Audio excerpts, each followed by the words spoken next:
आज आपण या व्हिडिओमध्ये बहुउद्देशीय भौमितिक साहित्य या साहित्याचा इयत्ता 5वी ते 10वी पर्यंत भौमितिक रचना शिकण्यासाठी कशा प्रकारे उपयोग होतो ते अभ्यास करणार आहोत। आणि हे मॉडेल पण विद्यार्थी बेस आहे, म्हणजे हे मॉडेल मध्ये सुद्धा विद्यार्थ्यांनी स्व अध्ययनातून शिकायचं आहे, स्वतः कृती करायची आहे, स्वतः ते गटामध्ये शिकणार आहे। विद्यार्थ्यांचे आपण 4-4 मुलांचे किंवा 5-5 मुलांचे आपल्या वर्गातील पटसंख्येनुसार सर्वात अगोदर गट तयार करायचे आणि मग एका एका गटाला यातील एक एक कृती वाटून द्यायची आणि मग त्यानुसार ते कृती करतील। तर इयत्ता 5वीला बघा 6वा पाठ आहे अँगल, कोन मोजा व लिहा आणि कोन ओळखा। हा जो चॅप्टर आहे या चॅप्टरचा विद्यार्थी यामध्ये कसा सराव करतात बघा। तर विद्यार्थी या कोन मापकाच्या सहाय्याने यातील कोणताही कोन मोजतील आणि मोजल्यानंतर त्याचं माप आपल्या वहीमध्ये लिहितील। उदाहरणार्थ हा जो कोन आहे इथं दिलेला, तर हा कोन विद्यार्थी मोजतात। हा लघुकोन आहे, हा लघुकोन 45 अंशाचा लघुकोन ते मोजतात आणि मग त्याचप्रमाणे राईट अँगल किंवा काटकोन 90 अंशाचा आहे तोही या ठिकाणी ते मोजतात। त्याचप्रमाणे काही विद्यार्थी या ठिकाणी कोन मोजतील, तर या ठिकाणी वेगवेगळे अँगल जे दिलेले आहेत, हा लघुकोन आहे, त्यानंतर हा विशाल कोन आहे, त्यानंतर विशाल कोन मोजल्यानंतर पूर्ण जे अर्धवर्तुळ आहे ह्या अर्धवर्तुळाचं माप ते मोजतील आणि 180 अंशाचा कोन किंवा अर्धवर्तुळाचं माप 180 अंश असतं हे त्या विद्यार्थ्यांच्या यातून लक्षात येतं। इयत्ता 6वीला जर आपण गेलो तर 6वीला सर्व प्रकारचे कोन आहेत। पाठ क्रमांक 2 मध्ये अँगल मध्ये त्यामध्ये शून्य कोन आहे। शून्य कोन विद्यार्थी या ठिकाणी गेल्यानंतर कोन मापकाच्या सहाय्याने हा जो कोन दिलेला आहे इथं, हा कोन ते मोजल्यानंतर त्यांच्या लक्षात येईल की हा जो कोन आहे कोन ZOQ हा 0 अंशाचा कोन आहे। त्याचप्रमाणे लघुकोन, काटकोन 90 अंशापेक्षा मोठा, विशाल कोन, त्यानंतर सरळ कोन किंवा 180 अंशाचा कोन, 180 पेक्षा जो मोठा आहे तो प्रविशाल कोन आणि संपूर्ण वर्तुळ 360 अंशाचा असतं। ही सर्व माप विद्यार्थी या वर्तुळावर स्वतः घेणार आहेत।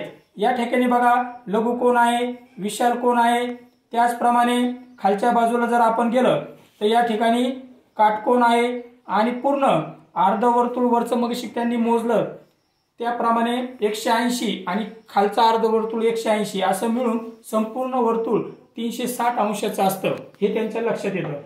इयत्ता 7वी या वर्गाचा जर आपण विचार केला तर पाठ क्रमांक 1 मध्ये भौमितिक रचना दिलेली आहे। कोनांची मापे म्हणजे एकरूप कोन जे आहेत, ज्या दोन कोनांची मापे समान असतात त्यांना एकरूप कोन म्हणतात, ते या ठिकाणी पडताळून पाहतील। त्याचप्रमाणे कोटिकोन आहेत, कोटिकोनाच्या जोड्या आहेत त्यांची मापे सुद्धा ते या ठिकाणी पडताळून पाहतील। त्याचप्रमाणे पाठ क्रमांक 11 वर्तुळ, तर वर्तुळामध्ये लघुकंसाचे जे माप आहे हे त्याच्या केंद्रीय कोना एवढं असतं। तर हे यामध्ये विद्यार्थी अशा प्रकारे बघणार आहेत बघा। तर लघुकंसाचे माप, तर लघुकंस या ठिकाणी आहे बघा BEC हा जो काही लघुकंस आहे ह्या लघुकंसाचं माप त्याच्या केंद्रीय कोना एवढे असते। मग विद्यार्थी काय करतील, हा केंद्रीय कोन मोजतील। हा केंद्रीय कोन या ठिकाणी 90 अंशाचा भरलेला आहे। मग 90 अंशाचा केंद्रीय कोन जो आहे ह्या केंद्रीय कोनाने आंतरलिखित जे केलेला जो लघुकंस आहे कंस BEC याचं माप त्या केंद्रीय कोना एवढं असतं। मग याचं माप 90 अंश आलेलं आहे, याचाच अर्थ लघुकंस BEC याचं माप देखील 90 अंश आहे। याचप्रमाणे मग विशाल कोनाचं सुद्धा आपल्याला माप काढता येतं। 360 मधून म्हणजे संपूर्ण वर्तुळाचं माप जे 360 अंश आहे त्यातून आपण हा लघुकंस जर वजा केला तर राहिलेला जो काही हा विशाल कंस आहे CRB याचं माप येतं, त्याचं माप 270 भरतं। मग अशा प्रकारे 360 वजा आपण इकडे उदाहरणामध्ये बघू शकतो विशाल कंसाचं माप बघा विशाल कंसाचं माप कशा पद्धतीने काढलेलं आहे। संपूर्ण वर्तुळाचं माप 360 अंश वजा लघु कंसाचे माप, म्हणून माप कंस BRC बरोबर 360 अंश वजा 90 बरोबर 270 हे या विशाल कंसाचं माप आलेलं आहे। अशाच प्रकारे इयत्ता 8वी असेल, इयत्ता 9वी असेल, इयत्ता 10वी असेल, त्यांची जी प्रमेय आहेत ती प्रमेय यावरती आपल्याला पडताळून पाहता येतात। उदाहरणार्थ आपण एक प्रमेय घेऊया बघा। त्रिकोणाच्या बाह्य कोनाचे माप हे त्याच्या दुरस्थ अंतर कोनाच्या मापाच्या बेरजे एवढे असते। मग यामध्ये त्रिकोण जो आहे, त्रिकोण ABC हा त्रिकोण दिलेला आहे, त्रिकोण ABC, आणि त्याचा बाह्य कोन ACM हा जो बाह्य कोन आहे, ह्या बाह्य कोनाचं माप त्याच्या दुरस्थ अंतर कोनांच्या म्हणजे कोन A आणि कोन B या दोघांच्या मापाच्या बेरजे एवढं असतं। मग आपण जर ही माप मोजली विद्यार्थ्यांनी या ठिकाणी, तर बघा कोन ABC अधिक कोन BAC, तर कोन ABC जर आपण मोजला तर हा इथे 90 अंशाचा भरतो। हा कोन B कोन जो आहे हा 90 अंशाचा आहे, तो विद्यार्थी लिहून घेतील।